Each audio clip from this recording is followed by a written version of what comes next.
Hi friends, my name is Chloe. Welcome to Beans and Skeins, where we talk about knitting and yarn and sometimes sewing if we're feeling a bit adventurous.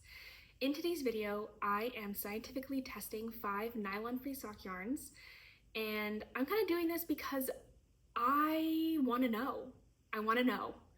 I have a hard time finding information about how nylon-free sock yarns compare to each other, and also how they compare to sock yarns with nylon in them. I'm pretty hard on my socks, and I want to know that the socks that I'm knitting myself are gonna hold up over time, and I am gonna admit, I'm pretty hard on them. And so I'm just kind of curious to see what's out there, but it's been a bit of a passion project for me because I'm a huge nerd. I love science, I love data, and so what we're doing is trying to answer a couple of questions. One, how do the 5 nylon-free sock yarns that I've picked hold up compared to each other? And how do they hold up compared to a traditional sock yarn with nylon in it? And this is just something that I've had cross my mind several times, and I just want to know. So in the name of science, here we are. So a rundown of the yarns that I am using. I have a little cheat sheet because it's a lot of information. So first up is the little Nettle sock from Ancient Arts Fibres. And this is a blend of 68% merino, 32% nettle, and it costs just under $35 Canadian. And let me confirm, I believe it's a 3-ply. Yeah, it's a 3-ply. Next up, we have Rambler from the Woolly Thistle. This is a blend of 80% Dorset, 10% Romney, and 10% Corriedale. It is a 3-ply and costs $42.50 Canadian before shipping. Shipping really got me on that one. I said, that's not really fair to include. Here we have Quince and Co Tern, which is a 55% wool, 25% silk, 3-ply yarn. It comes in 50 gram skeins, but for 100 grams, it would cost you $42. The other sock yarns are all 100 gram skeins. This one, we have Pearl Sock by Pasley Knits. This is a 30% merino, 40% silk, 30% yak, 4-ply yarn, and it costs the most expensive of all of the options at $56 Canadian. Oh my goodness, was that expensive? Very luxurious feeling though. You can really feel the yak. Here we have Mondim by Retrosaria. This is a 100% Portuguese wool, 3-ply yarn, and it costs $18.50 per 100 grams. And as the control, I wanted to pick a non-superwash nylon sock yarn because all of these sock yarns are non-superwash. So this one here is Natural Sock by Treehouse Knits. It is a 80% non-superwash merino, 20% nylon, 3-ply yarn, and cost me $43 Canadian before shipping. So I have all my socks knit up. I'm so excited. What's a good term? Pleased? I feel like if I was Australian, I would say I'm pretty chuffed, but I'm not Australian. But here's my socks. So I did a 72 stitch vanilla sock. I just did a short little leg because that's not the part that's going to be getting the most wear. A slip stitch heel flap and gusset. I knit them all to be 23 centimeters from heel to toe. And yeah, they're all the same. I'm gonna not hold them all up, but I'm pretty happy with how these all turned out. This one is the nylon sock yarn one from Treehouse Knits yarn. And yeah, I've got a photo. I'll put them up so you can see. I am so excited. So now that I have all the socks knit up, which I've been kind of working on since March, I am going to put them through probably a few weeks worth of testing and kind of see what happens. And then I'm gonna report back and give you the results. So I'm pretty excited about that. There's a few different things I'm gonna be testing them on. I've got my notes. So first of all, I am gonna be spending 2 hours in each sock walking. So like walking for exercise, you know, I'm out there, I'm getting my steps in. Second, I'm going to be spending 4 hours in each sock running errands. So that's more like casual, start and stop. You're in the car, you're kind of wandering. It's less aggressive walking, but it's still daily wear. I'm going to do 2 full working days, so 8 hours or 8.5 hours each working day of wearing my socks in my Crocs. I don't have real slippers. I wear Crocs as slippers. Those are rubber. And I have noticed that my knitted socks sometimes don't hold up very well when I wear them inside my Crocs. A little bit of a tongue twister, but I'm gonna do 2 days worth of in Croc wear. And then I'm gonna do 2 hand washes per sock. If I need to do more, I will do more, and I will update you when I do the results, but they are all gonna get identical treatment. So if through those tests they get really disgusting, then I will wash them extra times, but I'm thinking right now I probably will only have to do them twice. Plus, I have knit a swatch of each one, just like a little one, you know, 30 stitches by 15 or 16 rows or so. I'm gonna put them through the washing machine. I am terrible. I'm a terrible sock owner. I prefer to hand wash my socks. I sometimes put them in the washing machine by accident, and I cannot be the only one who does this. So I don't want to risk ruining these because I want to be able to show you what the damage looks like from all of the wear that they're going to be going through. And so I don't want to put the socks through the washing machine, but I do want to put the swatches through and just kind of see what happens. So I'm reporting back on that as well. Now I do have some information about knitting experience because that is important to a lot of people. So starting with the first one, the little Nettle sock from Ancient Art Fibers. So I've never worked with Nettle before. It has a similar feeling potentially to like silk. It is it feels slightly brittle, I think is maybe how I would describe it, but when it's knit up in the sock, or even like as you're knitting it up, it doesn't feel brittle as you're knitting it. So I pretty much enjoyed this knitting experience, and it knit up pretty nicely. I mean, this color is just beautiful. I actually cannot remember what the color is, so sorry about that. The second one is the Rambler from the Woolly Thistle. This definitely has a traditional rough feel to it, but it's not itchy, so I don't think it'll be itchy on my feet, but it does feel kind of like a woolly sock.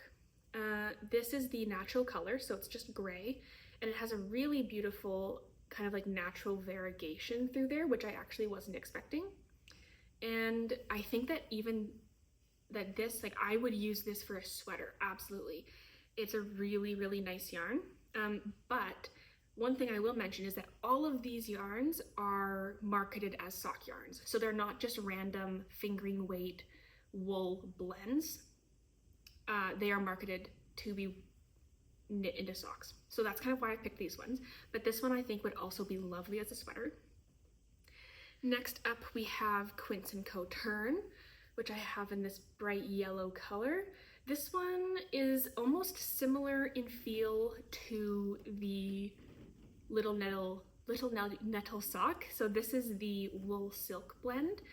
This was my least favorite knitting experience. I felt like it was kind of dusty, if that makes sense. Like as I was knitting it, I almost felt like little bits of dust were coming off the yarn and getting on my hands. And this one is actually a little bit thicker yarn than the rest of the traditional fingerings. I would almost say that this is more like a sport, right? So that's one thing to keep in mind, is that this sock is going to be a little bit looser than the other two, but you can see like it's lined up on one side, and you can definitely see this yellow sock. So my yellow one did end up being a little bit bigger. Next up we have the pearl sock from Pasley Knits. Now this is feels like a very luxurious yarn. I love it. I don't know that I would ever be able to justify splurging again $53 for a pair of socks. However, if I wanted to make like a really soft, luxurious sweater, I would consider using this yarn for sure. So there's that. And this one has yak in it, and silk and wool, and it's very soft. It is the softest of all of the ones that I have. And finally, there is the Mondim by Retrosaria. This one is also a little bit kind of similar to the Rambler from the Woolly Thistle. It feels like quite woolly, not itchy, but it does feel rough. And it feels like it's gonna give me like a really high quality knitted sock. And this one is the only one, this is the only one, no, sorry. This is the only one that's like not a blend. So this is 100% Portuguese wool.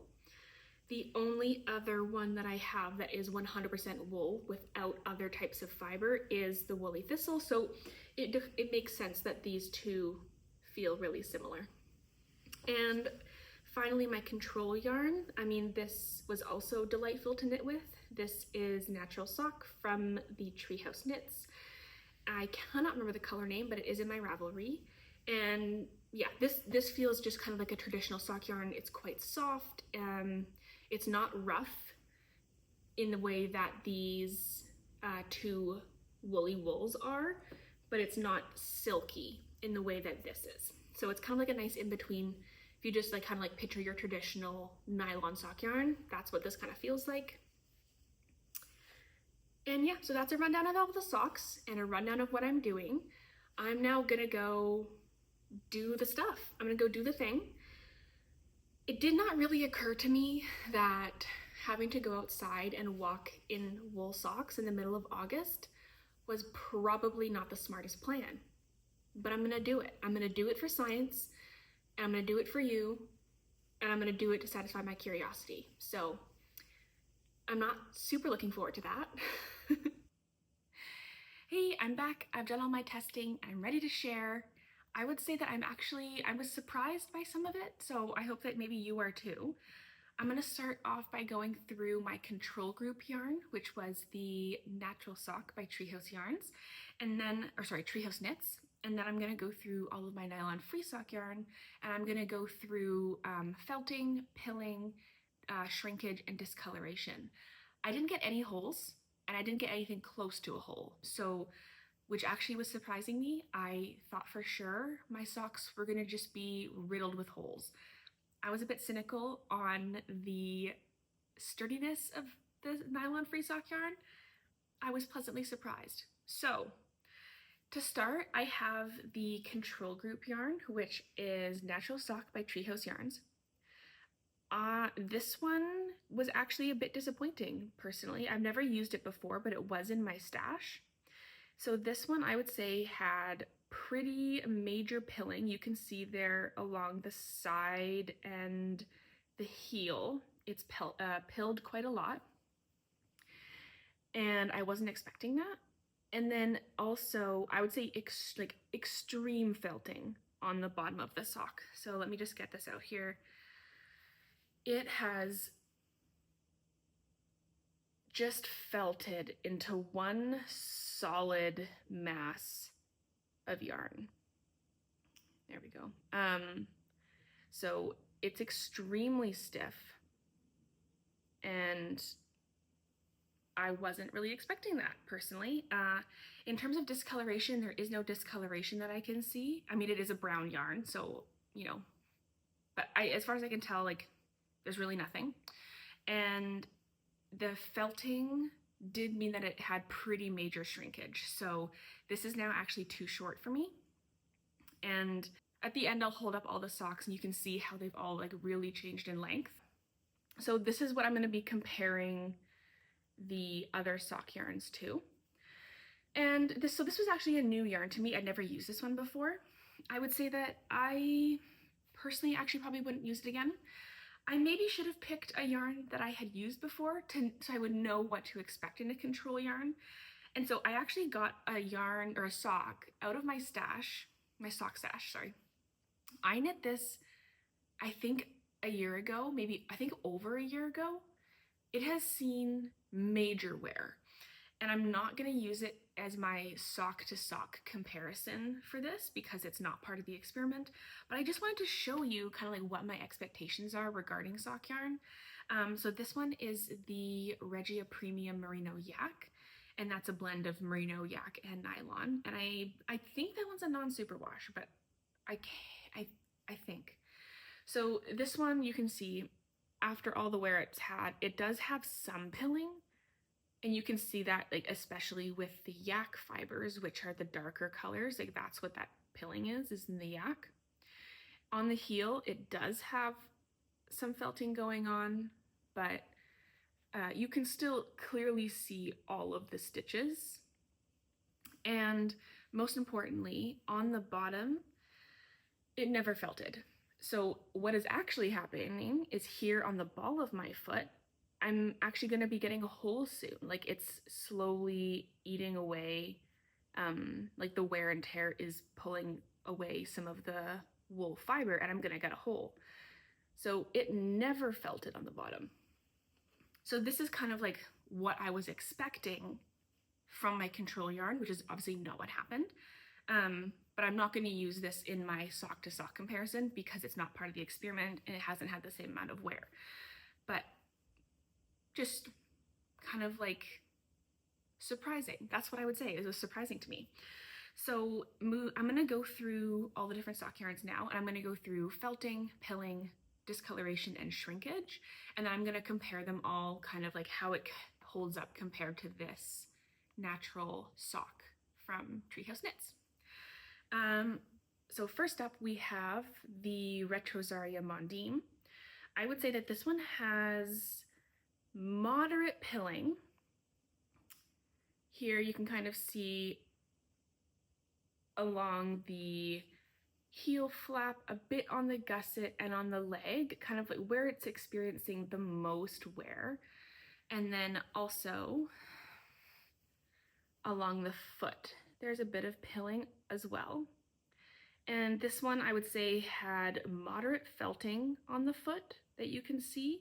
It's a little bit more challenging because it is such a dark yarn, but there is moderate felting, but it doesn't affect the stiffness of the fabric. It has minor shrinkage, so it did shrink a little bit, but not very much and not enough to affect the fit of the sock. And I would say that this one, as far as I can see, has no discoloration, but it is a dark gray yarn, so it is a little bit more challenging to see that. So that is how this one held up.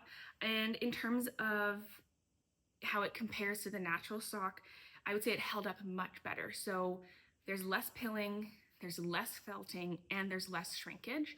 I think the sock that I would get from this yarn in the long term is going to hold up a lot better than the sock that I got from the natural sock. And so yeah, that's the Retrosaria Mondim.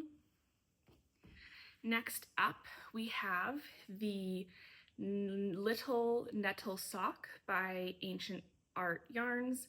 This one held up extremely well. So this is a nettle and wool blend. It had zero felting.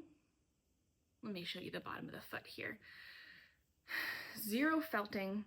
It does have some fuzziness on the sock, which may eventually turn into pills, but at the moment there is very minor pilling. And on the bottom there, you can see that there is some minor discoloration on the heel and the toe, but there is no shrinkage. So this one actually was very surprising to me. I've never used a nettle sock yarn before, and it held up quite well. And in terms of the discoloration, let me just pull that up again. So there is some discoloration there on the heel and the toe, but it's not too bad. And in terms of how it compares to the natural sock, I would say, again, it held up better. So there's way less felting, way less pilling, and no shrinkage. Although it did discolor more than the natural sock, but you're gonna get probably a longer lasting sock from this one. Okay, This one is the Pearl Sock from Pasley Knits. This is, again, one that really surprised me. So this one held up probably the worst of, I mean, not probably, it held up the worst of all the socks. So this one has substantial pilling on the leg and the heel. You can see there, big pills have been forming. And this one had extreme felting over the entire bottom of the foot. This is so stiff now. Like, it's so stiff. It's like a piece of cardboard.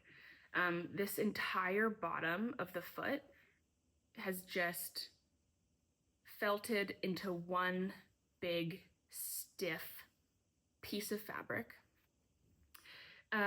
In terms of discoloration, pretty minor discoloration. There's a little bit there, but not too bad. And major shrinkage. So this is now, I did measure, I knit all of the socks to be 23 centimeters.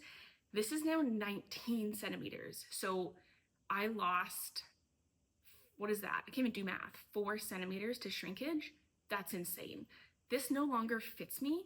Like, I can get it on my foot, and I finished up the testing with it, so it did get tested the same amount, but it lost a significant amount of length to felting. This one held up worse than the natural sock, so it felted the worst. The pilling is about the same, a little bit more discoloration, but that's like pretty minor, and it lost a lot more length. I'll hold them up together so you can see. So I've got the bottoms here lined up, and you can see that the pearl sock lost, I guess you can't really see because I'm blocking it. The pearl sock lost at least an inch more of length than the natural sock did. So yeah, this one did not hold up well at all, which is a shame because it's such a luxurious yarn. It's very expensive. I would say that I would consider using this again for a sweater or a scarf or a hat. But I think something that's gonna get lots of friction, this, like, I would say just don't use it. Like, it's so expensive, it's not gonna hold up, and it's just not worth it. Maybe the one exception would be if you're looking for like slipper socks or like reading socks. Socks you wear in bed, you know, something that's not gonna get any wear. Maybe this would be a good option for you. But if you're looking for something to like wear out and about, I would say avoid this one. Okay, so we now have the Quince and Co Tern. So this one is the wool and silk blend. This one has minor pilling, like specifically on the heel, a little bit on the leg, but not too much. Moderate felting on the foot, but it hasn't impacted the stiffness of the fabric. And there is moderate discoloration on the bottom. And the felting here is in the bottom of the foot. So moderate felting here, moderate discoloration, but very minor shrinkage.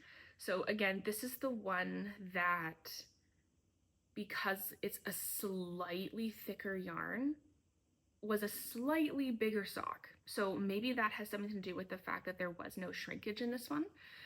But overall, this one actually did hold up quite well. And in comparison to the natural sock, so it held up way better. So way less pilling, way less felting, way less shrinkage. And the discoloration is a bit more than the natural sock, but again, that's kind of like a secondary item. It doesn't really impact the use or function. Finally, this is the Rambler from the Woolly Thistle. So this sock had 0 felting. It had very, very minor pilling. So you can see here, I would say maybe comparable to the little Nettle sock in terms of pilling, like just a little bit here on the heel flap, a little bit on the leg, not too bad, and no felting on this one. And let me show you the bottom. So this one has no discoloration, and yeah, you can see no felting. So this one held up extremely well. And this one had minimal shrinkage. So it did shrink a tiny bit, but very little, like only about ½ centimeter. And this one, I would say, definitely held up better than the natural sock. It felted less, it pilled less, it shrunk less, it discolored less. So yeah, all in all. And this one, I actually was so impressed by the Rambler sock that I reached out to the Woolly Thistle. I know that they have an affiliate program, and I was like, I really liked this yarn. So I actually do have an affiliate link with them now. If you wanted to try it, I do have a link in the description box. But to clarify, I did that after. So it has not impacted my view of the overall yarn or any of the notes that I made. I actually reached out to them because I was so impressed with the yarn. So keep that in mind, but I did really like it. And they have some colors that I think are really nice. So I would use it again. For all of these socks, I used only 30 grams of the ball. And so I know that I have still enough of each to make a full pair of socks for myself. And so I think what I'm going to be doing is I will use probably not right now, but I would use the Mondim, the little Nettle sock, and the Rambler to make myself full pairs of socks. For me, the natural sock from Treehouse knits, sorry, the construction just started outside. I tried getting in early enough that it wouldn't, but it did. It's distracting me. But so the Treehouse knits natural sock, the pearl sock from Pasley knits, I wouldn't use again for socks ever, and I wouldn't recommend that anyone uses them for socks. They just don't hold up. And then I probably personally actually wouldn't use the Tern again. It held up really well. I just didn't enjoy the knitting experience of this one. And yeah, so that's just for me. And I need to get my little swatches. One sec. So I did put all of these, I knit little swatches. I'll put the photo up. I put the swatches through the washing machine because I'm notorious for accidentally washing my socks. Oh my God. Okay, finish it up, Chloe. Oh yeah, I can't show you. Well, maybe I can try. There, so it's quite stiff. Yeah. This here is the Rambler. You can see pretty much no wear after going through the washing machine. The Mondim felted a little bit, but you can still see all of the stitches.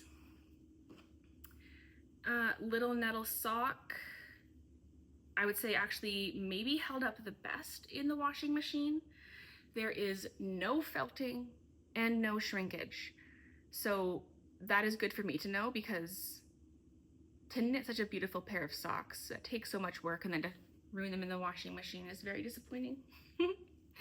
The Tern from Quince and Co felted and shrunk a bit, but not too bad. I would say moderately. It feels a bit stiff,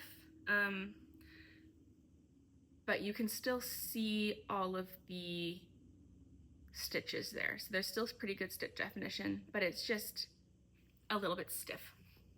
And the natural sock from Treehouse Knits is the last one. I would say that this one held up okay. I would say it shrunk, but there is only, I would say, minor felting on this one. So putting it through the washing machine didn't impact it very much, which was kind of what I had expected, but wearing it impacted it quite a lot. So there you go. There you have it. All of the results from my scientific review of no nylon sock yarn. I hope that you liked it. I had such a good time. I'm a huge data nerd. I have pages and pages of notes in front of me right now with like all of my findings. But yeah, I hope you all have a great time, and I'll talk to you later. Bye.